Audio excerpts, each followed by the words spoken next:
Hello, everyone, and welcome to this lecture, this presentation on the Qiao Vessels and the book Archaeology of the Qiao Vessels, written by myself. I am Will Ceurvels. Some of you might know me from various online not chat rooms, channels like Scholars of Chinese Medicine, etc. I just want to introduce myself. We're going to move very quickly into the PowerPoint part of this lecture soon, so you don't have to keep looking at my face. But in short, I'm a practitioner in Taiwan. I've just completed a master's in classics and history of Chinese medicine, and I have an interest in the classics, also in the clinical application though. So hopefully this lecture will touch on a little bit of both, and hopefully you'll learn a thing or two throughout the course of the lecture. Feel free to move around and just pick and choose what you want to look at. I know I actually learned a lot just in preparing it, so hopefully everyone enjoys. Thank you. So this lecture is going to be on my book, The Archaeology of the Qiao Vessels, and I'm going to try to go into um, some of the context for the book. The book has a lot of moving parts, a lot of kind of difficult theory, and so I want to talk about how I arrived at some of that theory, where it all comes from, um, and how I tried to make sense of the Qiao vessels. And I'll go into some specific examples as well. So hopefully it's not too boring. Okay, so the book is essentially about trying to reconstruct the pathophysiology of the Qiao vessels, especially as they appear in the Inner Canon, but also drawing on a lot of other works as well. And I talk about the associated anatomical landscape is really talking about the brain, um, the abdomen, the triple burner, a lot of other parts of the body that play into an understanding of this pathophysiology. And so, I want it to be a clinically applicable book as well. So we go into a lot about the indications for bladder 62, kidney 6, and how to understand the mechanisms behind these indications so that we can get a more lucid application in clinic. The more clearer we are on these mechanisms, um, the more readily we can deploy these treatments in clinic. That's my theory, at least. Okay, then we also talk about, Li Shizhen has this very interesting understanding of, especially the Yin Qiao vessel, as it applies to internal alchemy. And this sort of understanding, which starts in the Ming Dynasty, really goes up into current times insofar as its application in internal alchemy. So I wanted to touch on that and to try to draw some connections between ancient theory and the internal alchemical perspective on the Qiao vessels. Okay, and finally, I try to trace the evolution of Ban Xia Tang through basically from the Han Dynasty, the Inner Canon, all the way up to Wen Dan Tang, in the starting in the Tang Dynasty and also later versions in the Song Dynasty. This Ban Xia Tang um, refers specifically to the Qiao vessel, and later on in this talk we'll talk about um, that particular passage, and to a degree why it's related to the Qiao vessel, which is an interesting question.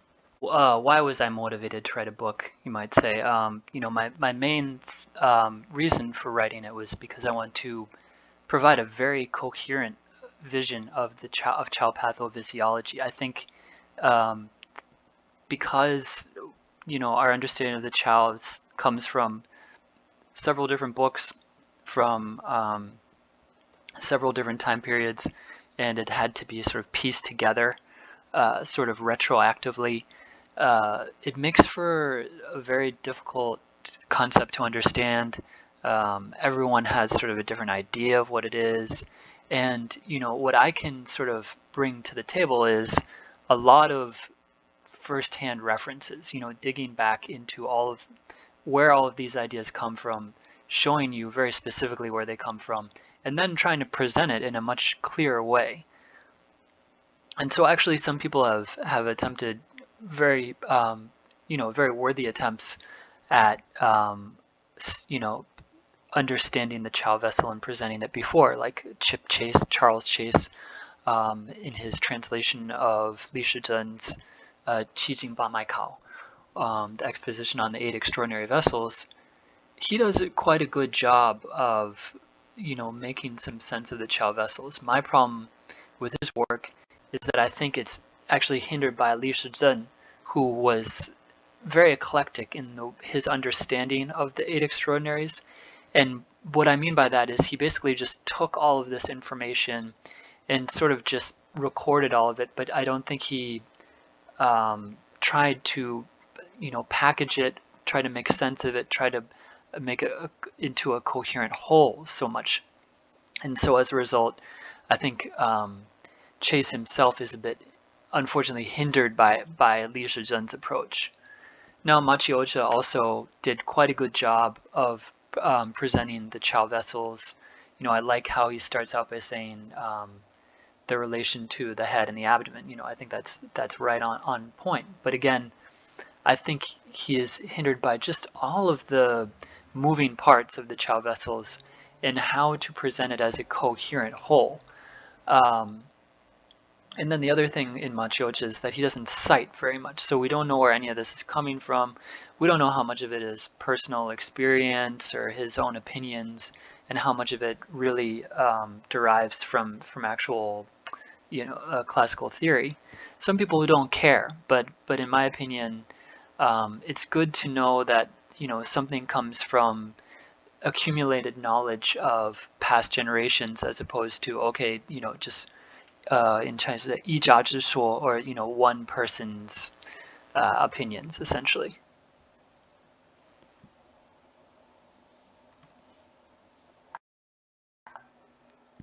So why is it so hard to write about the Qiao Vessels and to present them coherently? Well, I wanted to just present some of the reasons. So one of the reasons is just there's so much inconsistency between and within text, like between the Neijing, the Nanjing, again, maybe Qijing Ba Mai Kao, the treatise on the 8 extraordinary channels. So that's one issue. And then even within text, like between the spiritual pivot and the simple questions, even there's issues. Now the next is the idea of the Qiaos as collaterals. How do we understand them as collaterals? Are they connecting up between channels? Are they connecting to themselves? The Neijing doesn't actually, the Inner Canon doesn't provide a very clear picture of how we should understand that. Then there's the question of the eyes with the Qiao channels and the brain, which is very clunky theory. And again, how do you connect it to the collateral theory or to anything else really? So that's this whole thing to unpack. There's the Taoist connection, the internal alchemy that comes in with Li Shizhen, which again is just wildly sort of different from what we see in the Inner Canon. Then with Ban Xiatang, there's sort of integration into triple burner theory and Weiqi's circulatory theory. That actually happens a lot in the spiritual pivot. So it's another really difficult question, and one that takes a lot of investigation into the spiritual pivot's understanding of the Qiao Vessels to really get a handle on. And so those are just some of the issues. And so what I wanted to do was go into specifically some of what I talked about at the beginning, which was inconsistencies between various texts. Now there's specifically some inconsistencies between the Inner Canon and Classic of Difficulties, which might seem sort of irreconcilable, but what I want to show is that they actually can be reconciled and can form sort of a coherent picture of the Qiao Vessels on closer inspection. And looking at them together can actually really enhance our understanding of the Qiao Vessels, their mechanisms, and their application and treatment. That being said, I just wanted to sort of underline some of the disparities, just so people have an idea in case you don't. What people are up against when we're trying to understand the Qiao Vessels. So, just to give some example, for instance, within even the Inner Canon, the spiritual pivot says that yin Qiao should be used for inner canthus pain, whereas in the simple questions it says yang Qiao should be used. So there's an issue. In the Inner Canon, the Qiao pathways go to the brain, and it's, at least the Yang Qiao pathway goes to the brain. The Classic of Difficulties makes no mention of this. The Qiao collateral physiology, again, is just very poorly defined. What kind of collateral is it? What does it hook up to? Are the Qiaos connecting to each other? Are they connecting to specific structures in the brain? How are they functioning as collaterals? These are all questions that are not perfectly answered within the Inner Canon and the Classic of Difficulties.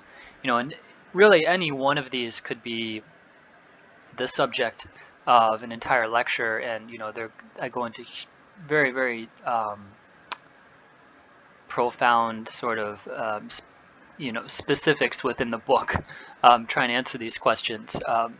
But just to give an idea of just how much sort of indecision, inconclusiveness there is in these early works.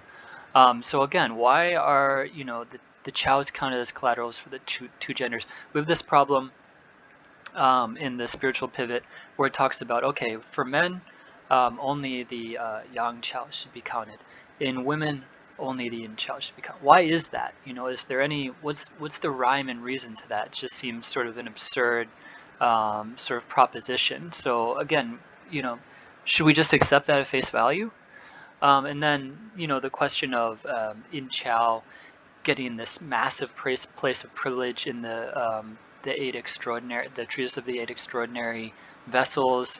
If you open up the Yin Qiao, you're going to achieve enlightenment, or you're going to have some incredible attainment in internal alchemical practice. So what is that all about? Again, there's just so much to unravel with the Qiao Vessels, and we don't really have a lot of time to go into everything today. But we can get into at least we can start, I think, with this question of how the Nanjing and how the Neijing, what is their view of the Qiao Vessels, and what was the purpose of including them in such detail in the spiritual pivot? I think that's going to be a very, very elucidating discussion for a lot of people. And so what I first wanted to do, I think this is really important, is to try to give people some context for how, what tools did I use, and do some scholars use when we're trying to overcome these inconsistencies. Am I just making it up as I go along, or are there some real concrete things that we can use to help us reconcile these differences? So the first tool at our disposal is just to recognize how much of a complicated mess the Qiaos are, and to not treat them as a coherent whole, or to try to think that we have to force everything into a certain coherent structure. as they appear in the text as they are. We can kind of acknowledge that there has to be an extra layer of understanding before we can make the all of this theory coherent. And this is sort of why I use the term archaeology. Archaeology comes from Foucault, Michel Foucault, who, as a professor of the history of ideas, came up with this idea of archaeologies, where basically he said when we're looking back at ideas, for instance, the Qiao Vessels, we shouldn't assume that they were coherent when they were being developed. You have to understand that they were probably being developed by different people, maybe at different time periods, speaking different languages in different regions, and they certainly weren't all on the same page, and so you can't kind of read back into history with the idea of them already being coherent. You have to understand that they're sort of in an inchoate, these ideas are in inchoate stages, and when they're in inchoate stages, they're actually sort of fractured and complicated and maybe internally inconsistent. And so you have to acknowledge that aspect of them.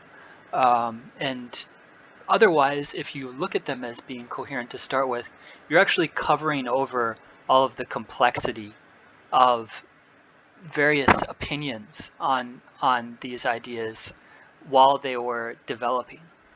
And so he uses the idea of archaeology. I like to think of it almost like when you're digging down into a site. In archaeology, I've never done any archaeology, so I'm just assuming. You don't dig down and then you get to a place where the ancients have written you a note saying, this is our town, we had 3,000 people living here, and, we had sort of an anarcho-syndicalist society or something like that. Instead, what you have are lots of little fragments that might be in different strata representing different time periods, might have been made by different people, and you can't assume anything about them. That's the point. You can't come with any kind of preconceived notions. You just have to take them, each piece separately, for what it is, and try to glean as much information as you can from the surrounding context. I think we have to look at the Neijing the same way. Another analogy would be like a palimpsest or something, where it's a document, but it actually reflects different time periods, different people, different motivated to produce different kinds of theory. And so you can't come to it thinking that it's one coherent piece. This is especially true in simple questions, but in spiritual pivot, I'll talk about this in a second, it's also the case that there's different schools of theory represented. Namely, there's a very anatomically based school. There's then the primary motivation to establish a coherent theory of the circulatory system. And so this is happening in both the simple questions and spiritual pivot, and you just have to be cognizant of that. That's the main point. This critical approach to the Inner Canon, it really comes from two scholars that I've read a bit of, Huang Longxiang and Keiji Yamada. Keiji Yamada is a Japanese scholar, as you can imagine, of the history of Chinese medicine, and Huang Longxiang also is a historian of Chinese medicine out of China, and his focus is more on acupuncture, but also the Inner Canon. And so Keiji Yamada, his belief is that within the Inner Canon are represented different schools, and he breaks them down into the Yellow Emperor school, the Bo-Gao school, and the Qibo school. And they're sort of separated chronologically, where the Yellow Emperor school is primarily yin-yang theory. And then later on comes the Bo school, which introduces anatomical theory coming out of the dissections done under the reign of Wangben in the early Han Dynasty. And they also bring in some five-element. And then later on is the predominant school of the Qibo school, which synthesizes yin-yang and five-element, and also continues to a degree to embrace the anatomical sorts of new knowledge that comes in under the Bogao school. So that would be sort of Keiji Yamada's breakdown. And again, it just shows that there are multiple perspectives at play, and to a degree, maybe not not contradicting each other, but certainly in no ways using the same sort of theoretical foundations. And then there's Huang Longxiang, who I've been reading a lot of, some of my colleagues have also been reading a lot of, and his main theory is that, well, it's not his main theory, but one theory he has is that the Inner Canon can sort of be broken down into the simple questions and the spiritual pivot. They should be looked at sort of differently, where the simple questions is sort of like a compendium of contemporaneous Han Dynasty schools of thought. And the spiritual pivot, by contrast, is more potentially written by one person.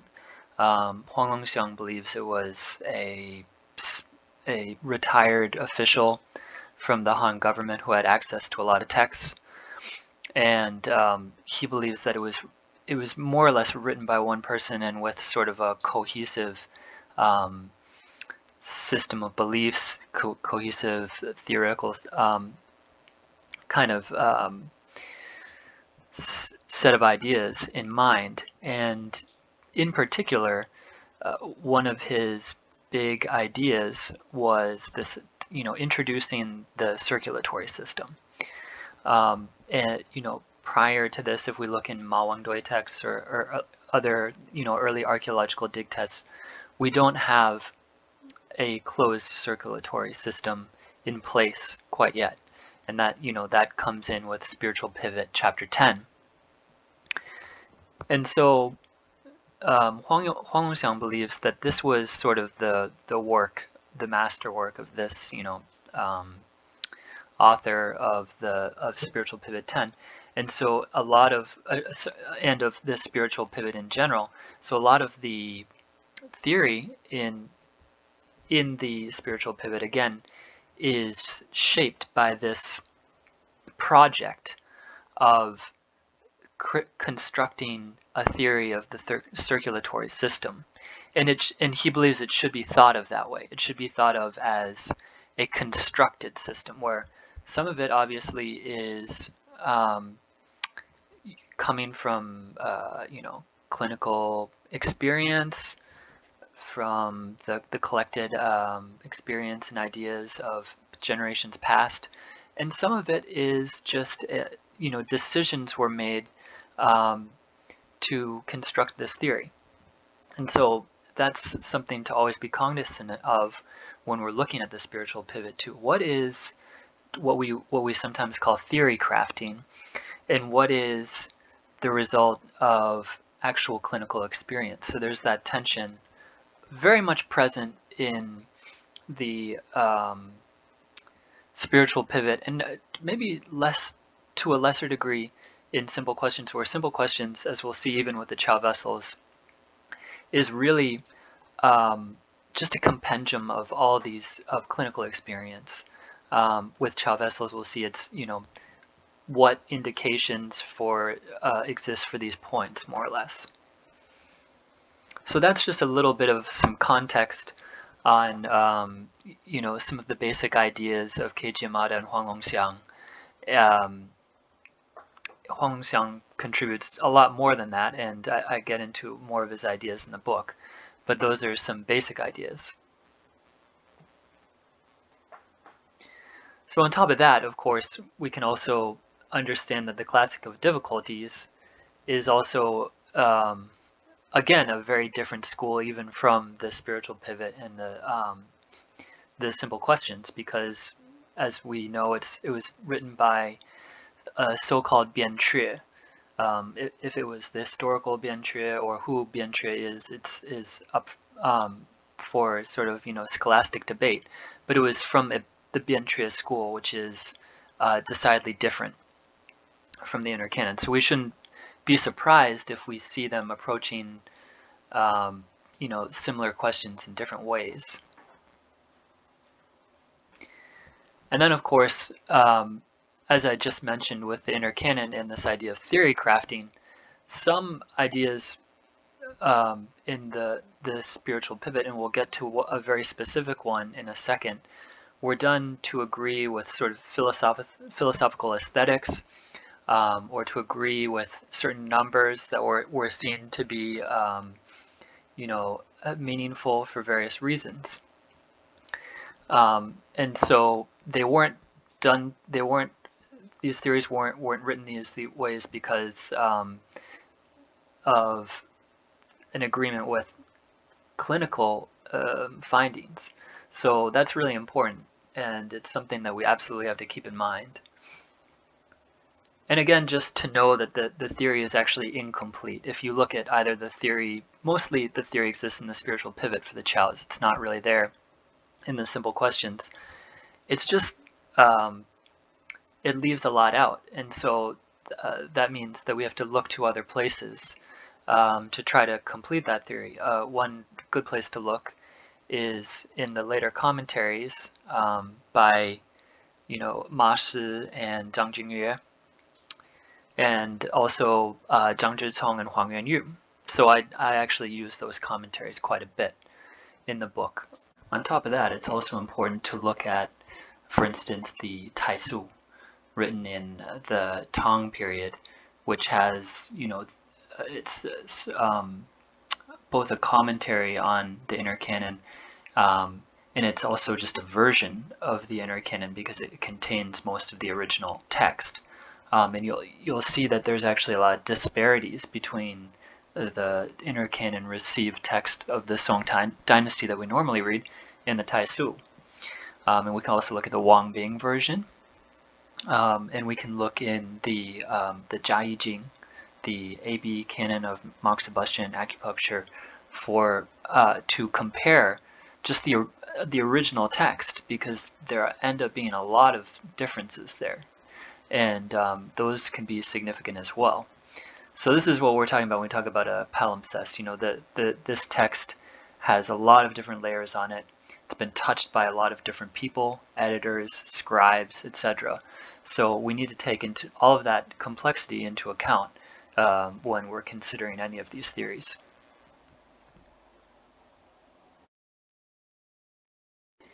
Now I'd like to get into some of the specifics of my research, and I thought today I would just select one particular question, which is looking at the classic of difficulties in the Inner Canon, and then focusing on the question of what function do the Qiaos play in the theory of the Inner Canon and the classic of difficulties, especially the circulatory theory of these two texts. What role are they serving? What questions do they answer?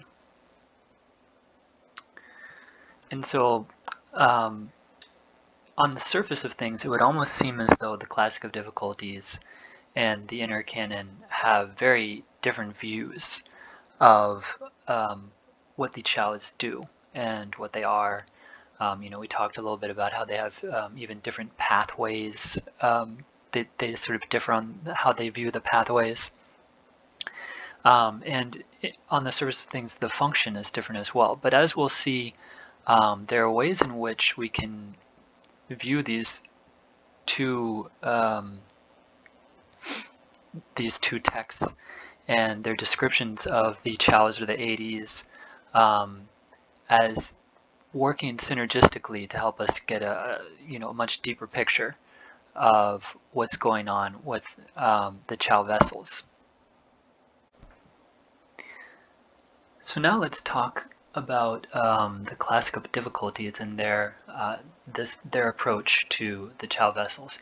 We have here in difficulty 28, one could make an analogy to the ancient master that devised a system of irrigation canals. When the canals overflowed, the water from the canals flowed into deep lakes, and thus the master could no longer exert control over this water.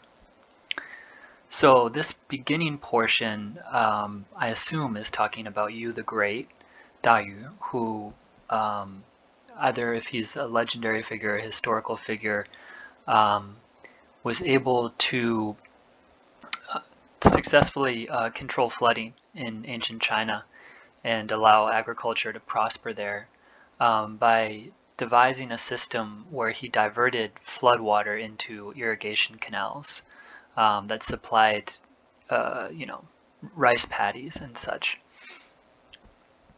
And what this is saying is that if the canals overflow, then the water just goes into, it runs off into deep lakes. And so it's no longer a part of this system. If the water's not in these canals, then obviously it can't be used to supply the agricultural, the fields and the paddies. And so the classic of difficulties is saying this is like what happens, the relationship between the channels and the ADs. So it says, in the same way, when the channels are replete, they overflow into the 8 extraordinary vessels and cannot circulate back out. Thus, the 12 channels are also not able to exert control over the qi and blood of the vessels. If the vessels are attacked, okay, let's just stop there. So again, this is saying, it's making an analogy to this idea of Da Yu, Yu the Great, and the canals. If blood within the circulatory, the 12 channels, becomes replete and it overflows, it flows into these extraordinary vessels. And the important point is that it can't flow back out. It's sort of a one-way street. And so because of that, it says the 12 channels cannot exert control over the qi and blood of these vessels. And what that means is sort of, we can think of, whether it be the channels or these irrigation canals, it's a very predictable system, and it's meant to work in a specific way. It's well understood. There's certain operations you can perform on it to balance it, to dredge it, and so forth. And the same with the 12 channels. They're very well understood. They exist in certain relationships, like interior-exterior relationships and so forth. And they're all part of one system. But once that blood goes into the extraordinary vessels, it's no longer in that system. It's exited the closed circulatory system. And so what happens in these cases? It says, if the vessels are attacked by external pathogens and become trapped, stagnate, swelling and heat will result. Drain using a wedgestone. So this also is an interesting point, because it's saying if external pathogens attack the vessels, they can easily become trapped and stagnate. In Chinese, the word 虚则中热, 虚 is a little bit like it gets stored in this area and causes swelling and heat.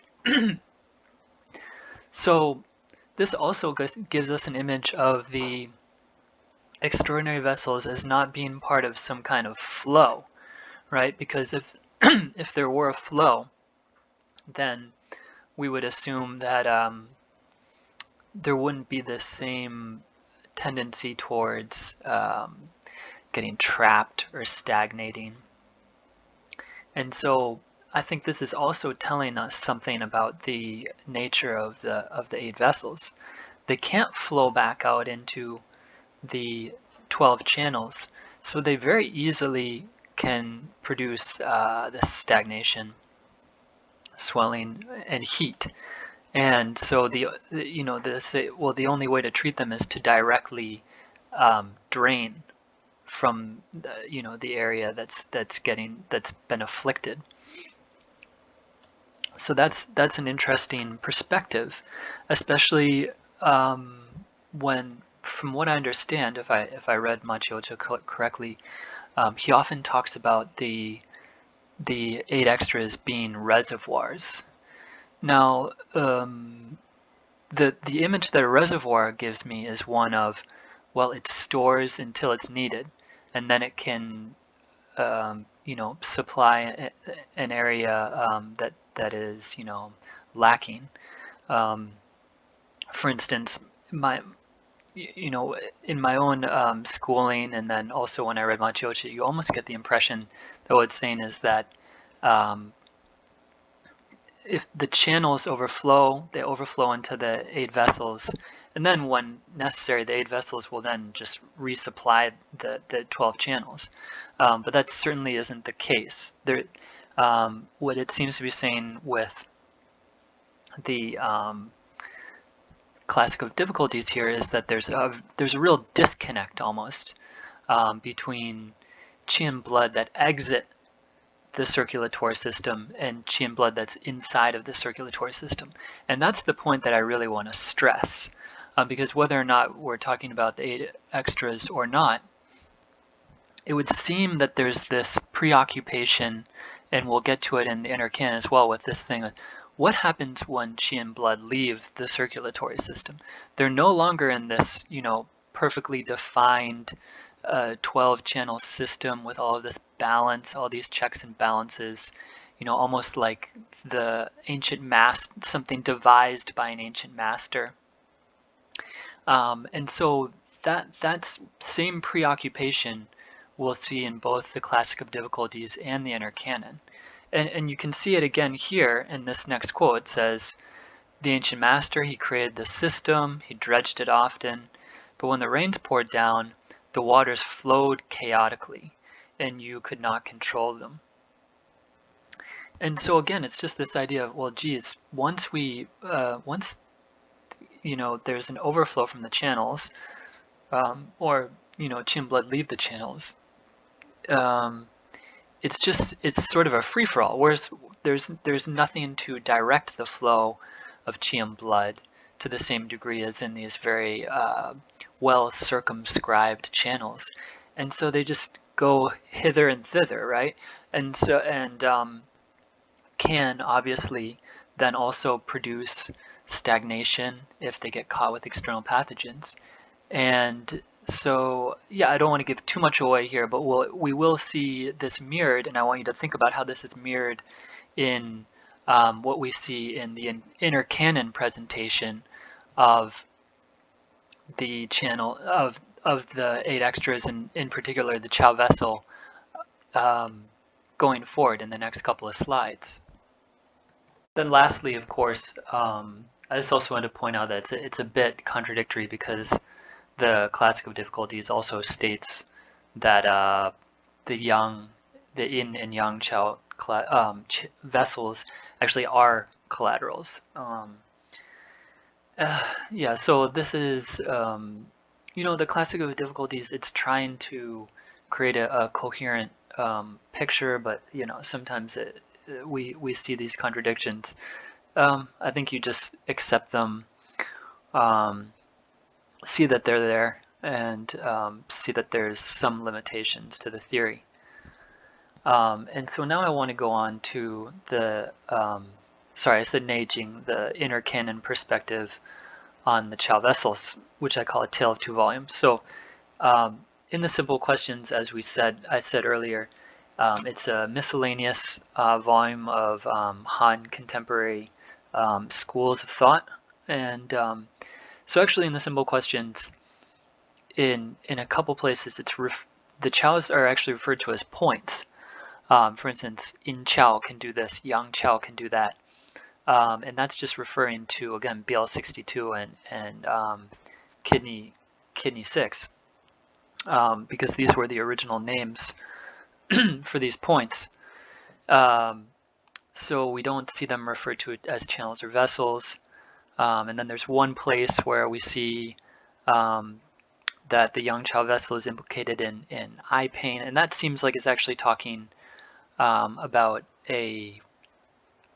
I would say it seems to be talking about a channel because it says the foot yang Qiao mai, zu yang Qiao zi mai. It just usually when they add foot in front of it, it seems more likely that they're talking about an actual channel, but it could be something like I say here, simple. I don't know why I said SW. It should be just Su Wen. Yes, Su. Simple questions 41. Qiao Tong, where there are lots of small vessels that are named after just points that can treat back pain. For instance, Fei Yang Zhi Mai. So it could be something similar to that too. So overall, there are just fewer mentions in the Sua in this miscellaneous text, and there's no coherent integration of theory or circulatory theory. It's just clinical experience. So we can also indeed use it as a reference in that way. Now, the spiritual pivot, by contrast, is a very highly theoretical approach to the Qiaos. And so I focus specifically here on chapter 17, Mai Du, or the length of the vessel. I guess that's one translation. I'm not sure if it's a great translation. So the first thing we see is it says, in Qiao Vessel, a collateral of the lesser in foot kidney channel. And it uses this term, 少阴之别. Literally this phrase only appears, the only other place it appears is in chapter 10 or chapter 10, 11, when we're talking about the actual collaterals of the 12 channels. So right away it just seems like they're very much situating it in the actual circulatory system, and not in any of these, for instance, Fei Yang Zhi Mai, these small vessels. Okay, so now we get to a second point, a very important point. You could say is a very interesting point for this lecture. The Yellow Emperor asked, there are yin and yang Qiao vessels, which should be counted among the 28 channels and collaterals? That the part in parentheses there is added. Qibo answered, the yang vessel should be counted in men, while the yin vessel should be counted in women. So this means that, for instance, in men, the yang Qiao vessel is counted among the 28. So what are these 28 channels and collaterals? In the spiritual pivot, it talks about 28 channels and collaterals. What are they? They're the 12 channels, and then because there are 12 on each side, that's 24. Now, there's also the Du and Ren channels, so that's 26. But then you have the Yang and Yin Qiao vessels, 2 on each side, so that should be 30, right?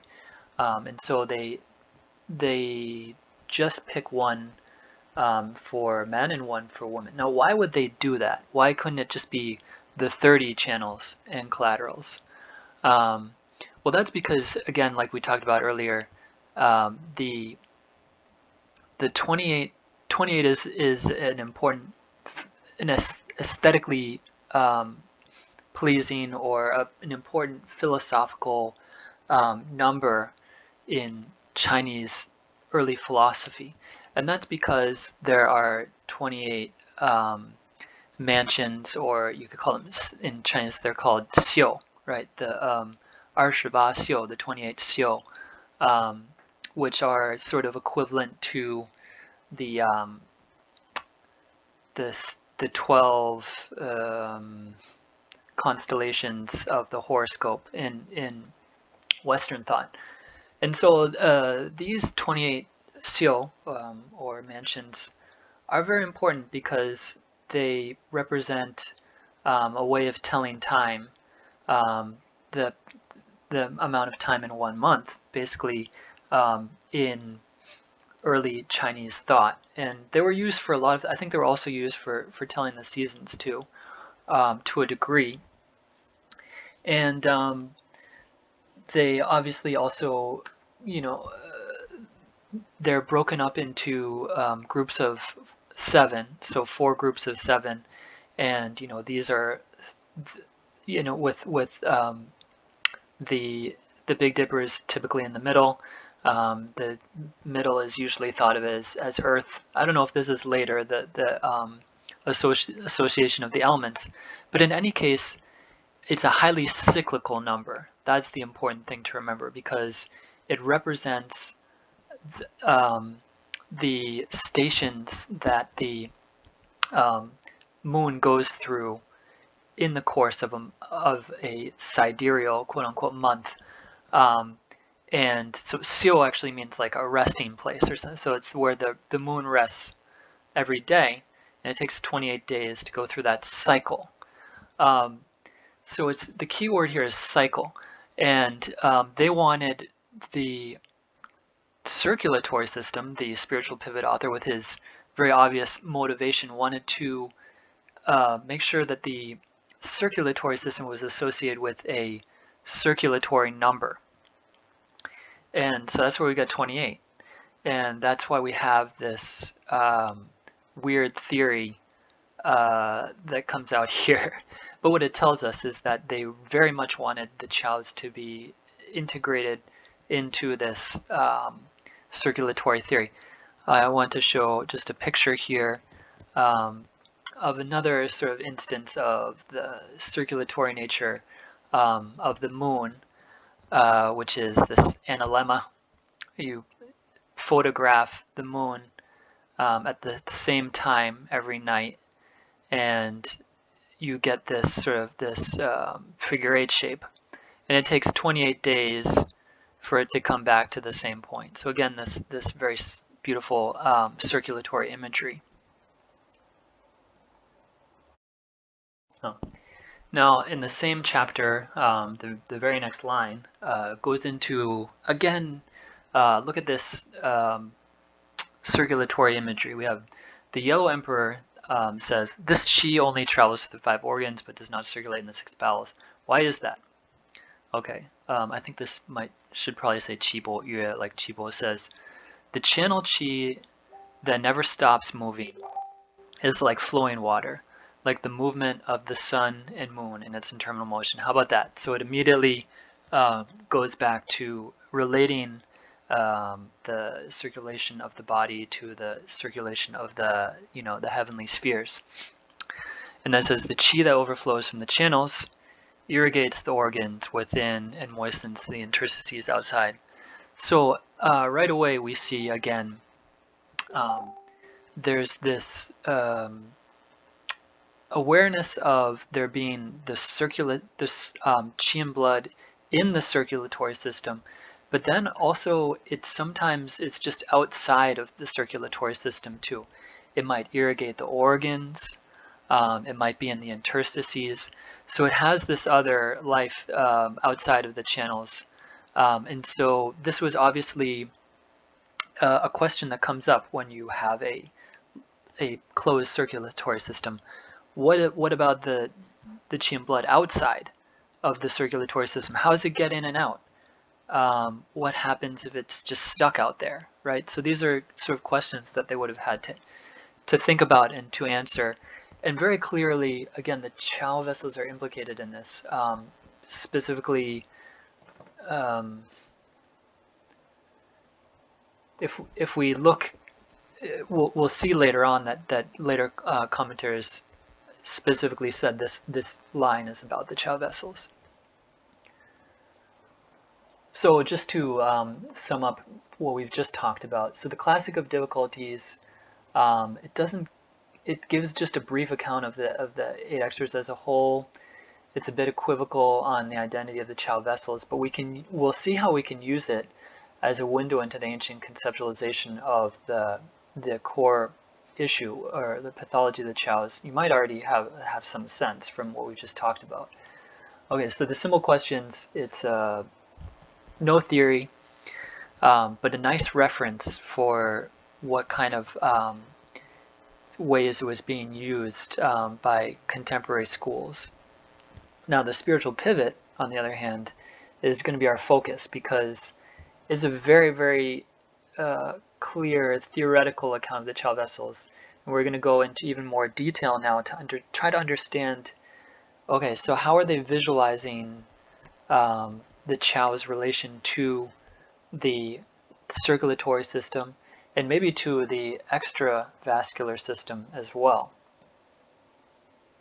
And I say here that, it's very useful, but at the same time, we have to be weary of theory crafting. By theory crafting, I mean they just make certain decisions. For instance, saying, okay, we need 28, so let's just leave out one of the channels for each gender. Stuff like this you still have to be wary about. Okay, so how are they going to construct the Qiaos in the spiritual pivot? So like I said, actually Zhang Jingyue, who is mentioned here,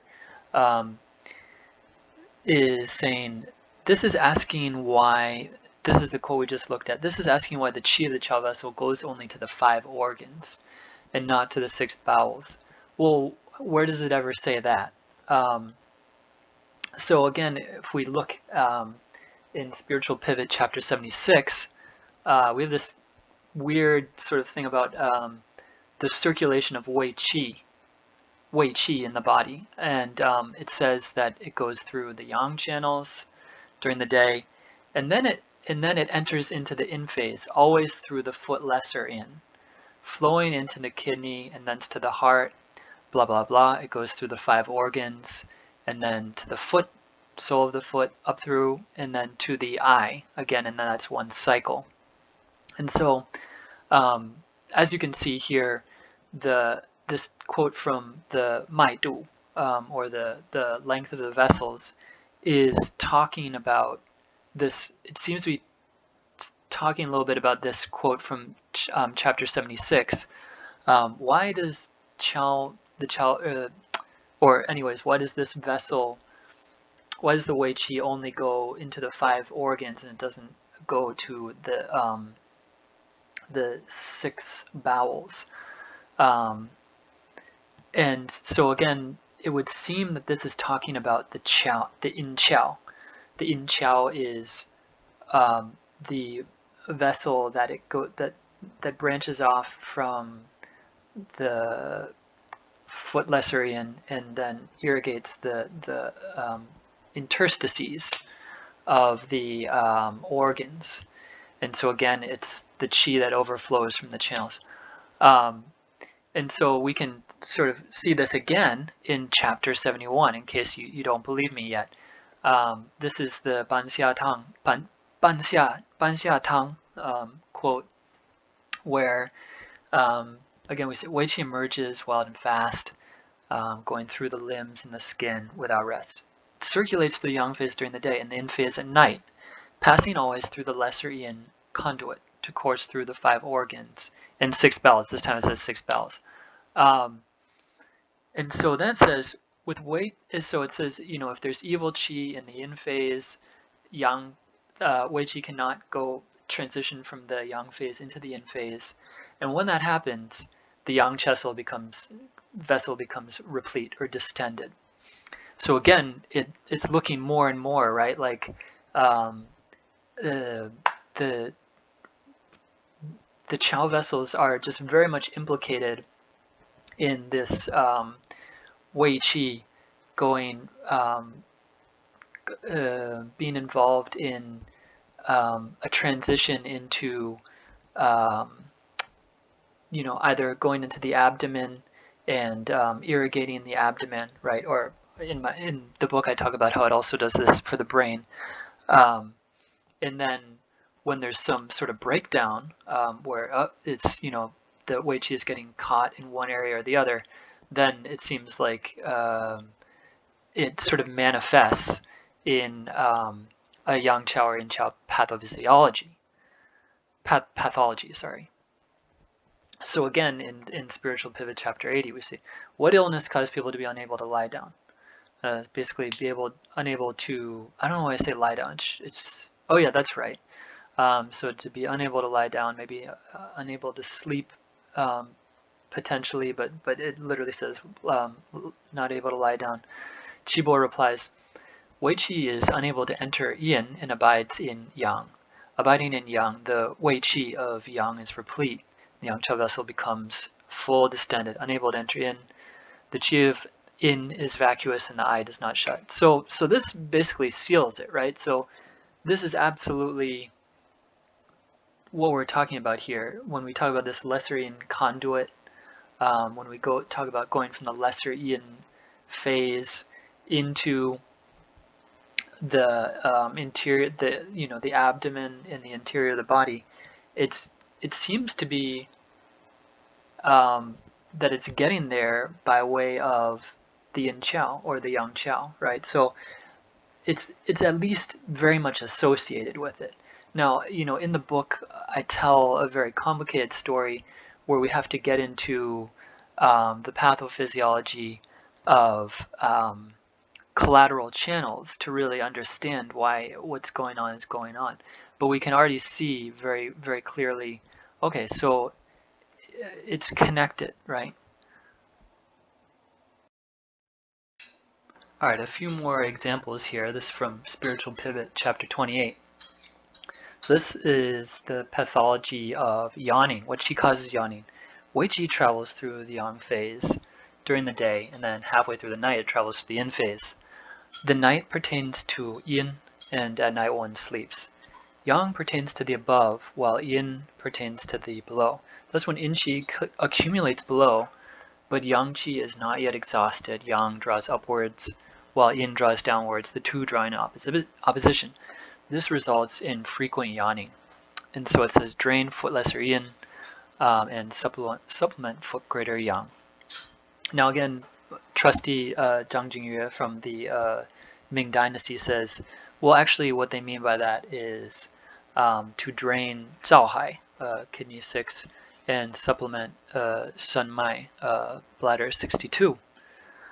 And so again, he said, and this is actually true of a few quotes in this section, the Spiritual Pivot, Chapter 28, which deal with this up-down pathology of the Qiao vessels, where it appears that what they mean by in qi, at least what I think what they mean by in qi accumulates below is basically Wei qi is in the, it's not within the channels. Qi and blood is not in the channels. It's sort of, you could define it as Wei qi. And it's just sitting there. And so, actually yang is not exhausted yet. We should still be in the period of yang, but we have this accumulated qi and blood just sort of sitting outside the channels. And so it causes this tension, basically, at least, that's how they're describing it, where the body basically tries to, how I see it, try to mount a response to try to bring this qi and blood back upwards. You could say to the brain. You could say just, maybe some people would say to the surface of the body, but I prefer to the brain. And this is the reason why you yawn. It's this mounted response.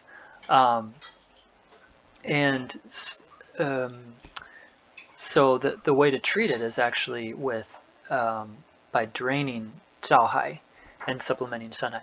The idea being that, well, there's just this excess in the there's this excess occurring in the Qiao vessel, and so we have to drain it, and then it'll sort of and then at the same time we should supplement Sun Hai, so maybe we can draw that excess into the yang Qiao vessel.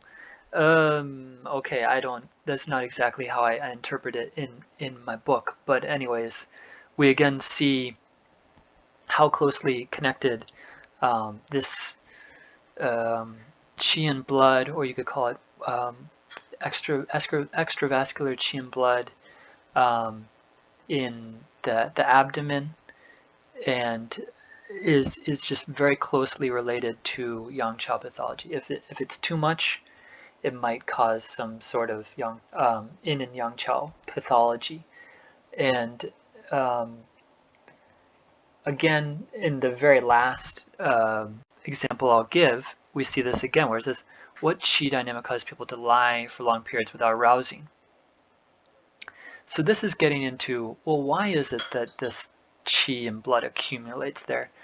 And so this says, well, Wei qi lingers in the digestive tract due to its large size and moves slowly through the muscles, seams, and skin due to dampness and blockages. So Wei qi, when it's not traveling in these predictable routes of blood and qi is not predicting in these predictable routes of the channels, it gets into all of these peaks and valleys, all of these swamps and gorges and so on and so forth of the landscape of the body. And it might be slower, it might be faster. We see this also in a description of Wei qi traveling down the spine and then back up through the body. And so in this case, it says, well, this person has a large digestive tract. It's just Wei qi is just slowly moving through it, not in a predictable way. And so it accumulates there, you could say, to a degree. It accumulates in the in phase. And this is the reason why a person lies for a long time. Now, in this particular case, it doesn't speak specifically about the inner yang Qiao channel, but we know that in Qiao pathology is associated with sleeping for a longer period of time. So probably there's some connection there. I should have looked to see if any commentator related them specifically, but again, you see that this spiritual pivot authors, they're grappling with this question of what do we do when, or how do we approach this qi outside of the predictable pathways of these 12 channels that we've constructed. So I assume most of my audience is pretty smart. You're endeavoring to deepen your understanding of the Qiao vessels and get into some pretty heavy stuff. So maybe some of you already actually might have guessed where this is going, but as I said, I wanted to show how the classic of difficulties in the Inner Canon, the way that they approach the extraordinary vessels, or the Qiao vessels in particular, might seem disparate or even contradictory. But when we take a closer look at the spiritual pivot and the specific content of the classic of difficulties, there seems to be quite a connection here. So what's the connection? As we said, thus the 12 channels are also not able to exert control over the qi and blood of the vessel, these vessels being the 8 extraordinary vessels. And then it says, the water from the canals flowed into deep lakes, and thus the master can no longer exert control over this water. So to me, it seems like this is exactly just what we were talking about.